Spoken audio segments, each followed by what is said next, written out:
Um, oh, are you doing the time? Just making sure. Okay. My name is Sara Rogers, and this is my persuasive speech. How many of you like a nice cold glass of orange juice in the morning? I know I do. I drink it every morning. Now, can you imagine if orange juice is no longer in stores or it was too expensive for you to purchase? Um, just so you know, a recent rise in orange juice prices has occurred over the past 5 years. 5 years ago, a gallon of orange juice was around $2.50 a gallon, and then now it's approximately $5.50. Now, why is this such a drastic change? Well, you can take it straight from the farmers. This is a family of farmers I personally know. This is old man Mr. Reynolds, Mr. Terry, and my friend Zach. This family, who has been in the citrus business since 1890, as well as my own family, have been losing money over the past decade due to a disease called greening. Now, basically, if you take it down just to like the economics of it, we're losing money because it's costing more to grow fruit. The citrus industry is getting a lot riskier with disease like greening, and there's canker and a couple others. And it's just getting so risky that farmers are either ready to embrace new options when it comes to growing fruit or just get out of the business totally. I know from personal experience, my dad has sold out a lot of his property just because he's scared of what's going to happen to the business in the future. Now, when I talk about overall costs, some of the things I want to compare are the pesticides that you have to use to combat some of these diseases. I know when I was talking in a conversation with my dad the other day, I was asking him, now how much does it cost you to spray an acre of land? Well, 8 years ago, he said it cost him $600 to $800, and he only sprayed 3 to 4 times a year.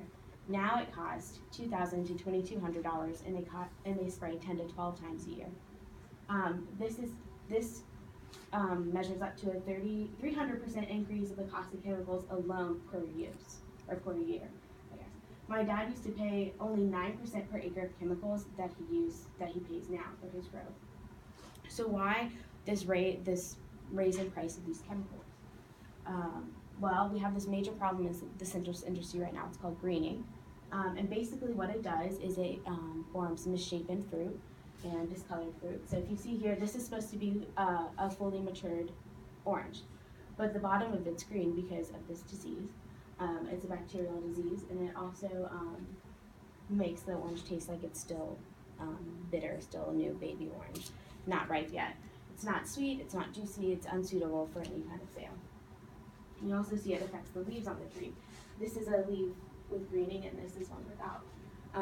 Now, you don't see these effects of this disease until later on in the process, so it's hard to catch early on. Now, the cause of greening. There's a little bug called the Asian psyllid, and it carries a bacteria that infects the oranges. It started in Asia, and now it's moved across the globe, as you can see, in Florida, California, which are 2 major producers of orange groves in the United States.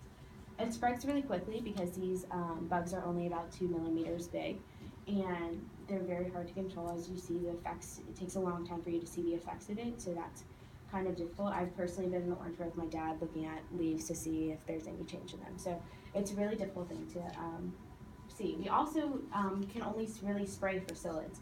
We can spray pesticides for the bugs, but even that is very ineffectual because it is just so hard to control. They fly all over the place. And we can't spray for the bacteria really yet. Now, a month ago, the FDA did approve a bactericide that they think might combat this, but really they don't think it's going to do any, farmers don't think it's going to do any harm, and they don't really want to invest in another pesticide because it's already costing them so much to spray their groves as is. Now, the solution, I'm proposing this idea that grocery store change could help us educate people about genetically modified organisms.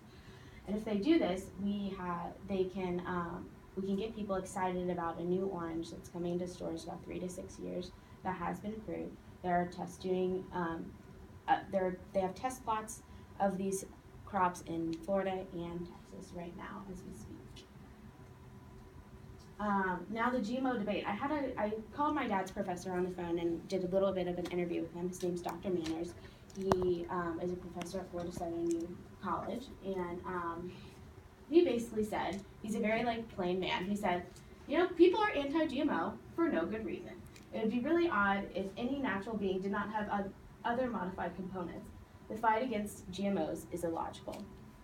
And basically what he told me is that even our human body is 20% not our original our original genome. Like, it's been modified at least 20%, if not more.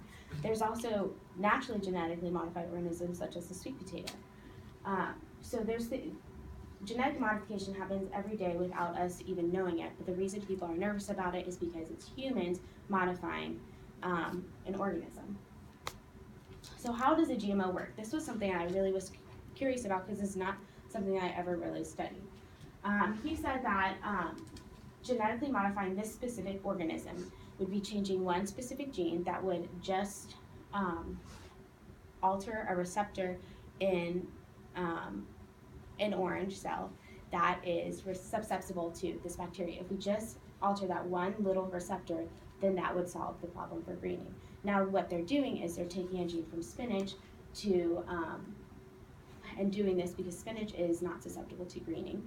And the reason they're using spinach is because spinach is something that's already healthy for you. People aren't as nervous about them using spinach instead of using something else. So the potential policies, just to get the grocery stores excited about a safe product. We say this is safe because it's only changing that one little receptor. It's not changing the taste, the nutritional value, how it looks, nothing like that. But how I would get them to grocery stores to get involved is to provide stores an extra percentage of profit per unit sold. Now I would do this. This would work because juice prices would most likely still fall. This is because we would have more fruit. The fruit would also be cheaper to grow. You're cutting costs of a lot of your pesticides and stuff.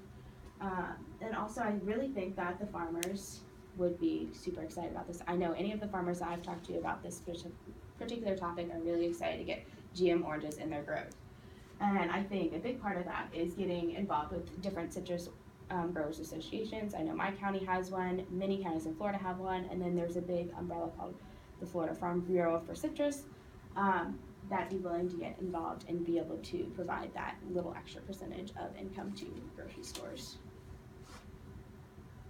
And so why do we need this? In Florida alone, citrus is an $11 billion industry. It provides 76,000 jobs, and the groves cover over 9.5 million acres of land in Florida alone. So imagine the widespread across the world. This is me and my dad in one of our groves picking an orange, but this was before this grove sadly got infected by greening and was torn down. So it would really be a great thing if we could get people on board with this GM product. All right.